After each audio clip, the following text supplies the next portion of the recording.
साथियों, एक जमाना था जब शादी का कार्ड देने के लिए लोग खुद घर पर आते थे। बड़े ही आदर और सम्मान के साथ हाथ जोड़कर मुस्कुराते हुए कहते थे कि आपको शादी में जरूर आना है, क्योंकि आपके बिना तो शादी अधूरी रह जाएगी। देखा जाए तो वो शादी का कार्ड एक कागज नहीं था, वो एक रिश्ता होता था, एक भरोसा होता था जो आमने सामने बैठकर चाय पीते हुए निभाया जाता था।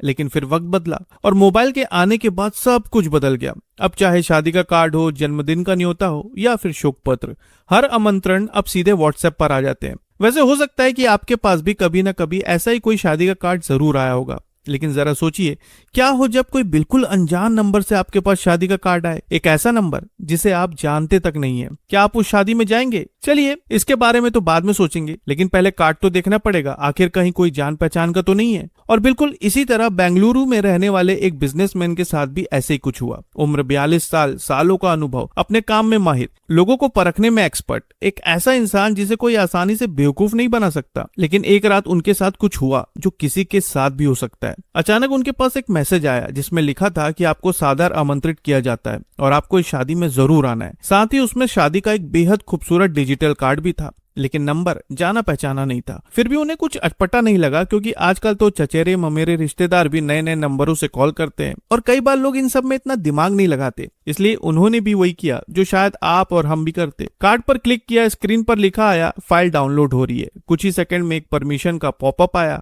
और यहीं पर कुछ ऐसा होने वाला था जिसका अंदाजा उस कमरे में बैठे उस इंसान को रत्ती भर भी नहीं था। फाइल डाउनलोड होने के बाद अचानक एक पॉपअप आया। वो शादी का कार्ड मोबाइल की परमिशन मांग रहा था, जैसे कि उनकी फोटो गैलरी, मैसेज और कई परमिशन मांगे गए। उन्होंने सारे परमिशन को अलाउ कर दिया। अब स्क्रीन पर 1-2 सेकंड के लिए लोडिंग आई और फिर अचानक शादी का कार्ड खुल गया। कार्ड बेहद खूबसूरत था, लेकिन वो पहचान नहीं पा रहे थे कि कार्ड किसने भेजा है। उन्होंने कार्ड को ऊपर नीचे स्क्रॉल किया, थोड़ा मुस्कुराए और फोन को साइड में रखकर सो गए। सोचा सुबह देखते हैं। अब रात के करीब 11 बज रहे थे, वो सो रहे थे, लेकिन अचानक उनके फोन की स्क्रीन अपने आप बंद चालू होने लगी। हालांकि उन्हें इस बात की कोई खबर नहीं थी। उन्हें बिल्कुल अंदाजा नहीं था कि फोन की स्क्रीन बंद होने के साथ ही उनके फोन के अंदर कुछ और शुरू हो चुका था, कुछ ऐसा जो अगले कुछ घंटों में उनकी नींद उड़ाने वाला था। रात धीरे धीरे गहराती गई और फिर सुबह के करीब 4:45 बजे अचानक फोन पर एक मैसेज टोन बजी, लेकिन नींद इतनी गहरी थी कि वो आवाज किसी ने नहीं सुनी। कुछ ही सेकंड बाद फिर एक टोन बजी, फिर एक और फिर एक, लगातार एक के बाद एक फोन के मैसेज की घंटी बजती गई, लेकिन इसके बाद भी घर में कोई नहीं जागा। सुबह करीब 7 बजे उनकी आंख खुली और आदत के मुताबिक सबसे पहले उन्होंने अपना फोन उठाया और जैसे ही स्क्रीन ऑन हुई, उनका दिल एक पल के लिए धड़कना जैसे भूल गया।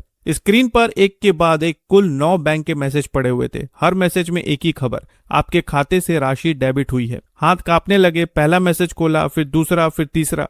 हर मैसेज के साथ चेहरे का रंग उड़ता गया। कुल मिलाकर 5,40,000 रुपए उनके खाते से गायब हो चुके थे। इतनी बड़ी रकम जो शायद सालों की मेहनत से दिन रात काम करके जोड़ी गई थी, कुछ ही मिनटों में हवा हो गई। पहले तो समझ ही नहीं आया कि आखिर हुआ क्या। बैंक को कॉल किया गया, लेकिन तब तक ट्रांजैक्शन पूरे हो चुके थे। हाथ पैर ठंडे पड़ने लगे, दिमाग सुन्न हो गया। फिर होश संभाला और सीधे पहुंचे नजदीकी पुलिस स्टेशन। पुलिस को पूरी बात बताई कि रात में एक शादी का कार्ड आया था, उसे डाउनलोड किया और उसके कुछ ही घंटों बाद ये सब हो गया। पुलिस ने तुरंत शिकायत दर्ज की और मामले की जांच शुरू कर दी। साइबर सेल की टीम को बुलाया गया, फोन को जांच के लिए जब्त किया गया और तकनीकी विशेषज्ञों ने उस फाइल की गहराई से पड़ताल शुरू की। और फिर जांच में जो सामने आया उसने पुलिस के भी होश उड़ा दिए। वो शादी का कार्ड कोई साधारण कार्ड नहीं था, वो थी एक एपीके फाइल, यानी एक ऐसा खतरनाक प्रोग्राम जो दिखने में तो बिल्कुल एक खूबसूरत शादी के कार्ड जैसा लगता था, लेकिन असल में वो साइबर ठगों का एक हथियार था जो परमिशन मिलते ही चुपचाप फोन के अंदर एक्टिवेट हो गया। उसने धीरे धीरे बैंकिंग एप्स तक पहुंच बनाई, फिर यूपीआई तक, और वो सारी परमिशन इस्तेमाल की जो रात में अलाउ करते वक्त दी गई थी। जिस पॉपअप को एक आम शादी के कार्ड की डिटेल समझकर परमिशन दी गई थी, असल में वही परमिशन फोन का पूरा कंट्रोल किसी और के हाथों में सौंप चुकी थी।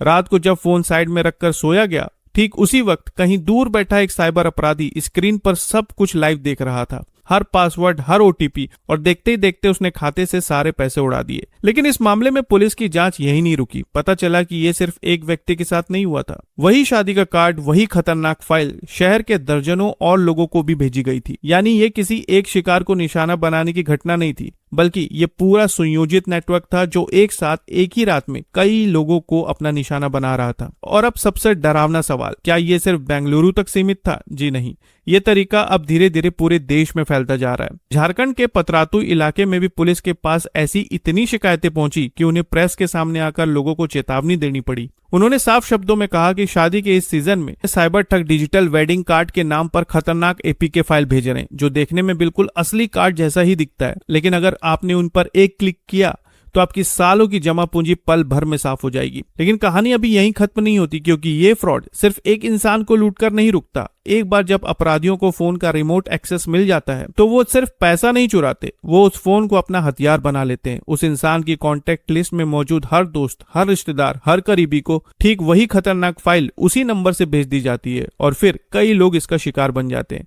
इसलिए कभी ऐसा कोई कार्ड या फाइल किसी अनजान नंबर से आए तो बिल्कुल भी उस पर क्लिक मत कीजिए।